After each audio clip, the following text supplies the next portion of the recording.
It was the early 1990s in Phoenix, Arizona. The desert city was growing fast, and life seemed ordinary for most people. But hidden in the shadows, a brutal killer was at work, one who would haunt the city for decades. In November 1992, a young woman named Angela Brosso, just 22 years old, set out for her usual evening bike ride along a canal near her apartment. She never made it home. The next morning, police made a horrifying discovery. Her body had been found by the water. She had been attacked, murdered, and mutilated in one of the most shocking crimes Phoenix had ever seen. For the community, fear spread quickly. Who could do something so violent? And why?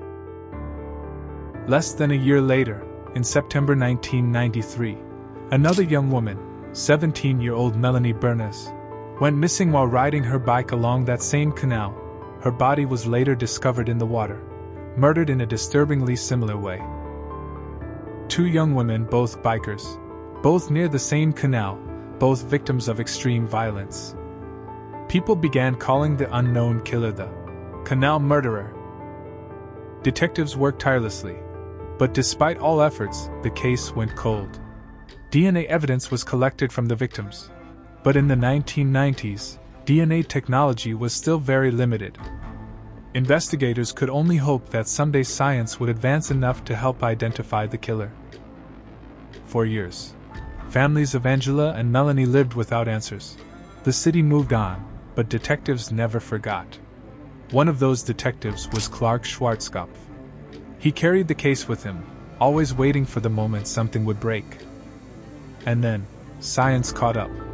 By the 2000s, DNA technology had improved dramatically. The samples taken from the crime scenes decades earlier could now be tested with much greater accuracy. Detectives finally had a genetic profile of the killer. But they still needed a name. That's where Detective Schwarzkopf came in. He had a plan. Investigators had identified a possible suspect. A man who lived in Phoenix at the time of the murders. But to be sure, they needed his DNA.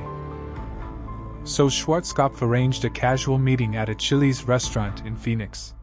The idea was simple: sit down, share a meal, and wait for the suspect to leave something behind, like a straw, a glass, or a fork. Something with his DNA on it.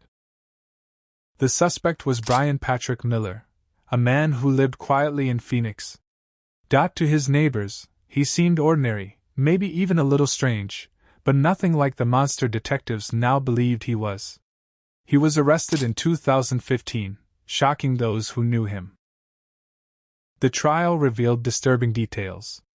Miller had a violent past, and the brutality of the canal murders fit his pattern. Prosecutors described him as a predator who had stalked women along the canal.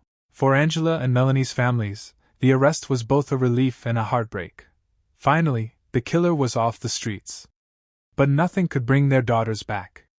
After a long and emotional trial, Brian Patrick Miller was found guilty of both murders. In 2023, decades after the crimes, he was sentenced to death. Justice had finally caught up with the canal killer.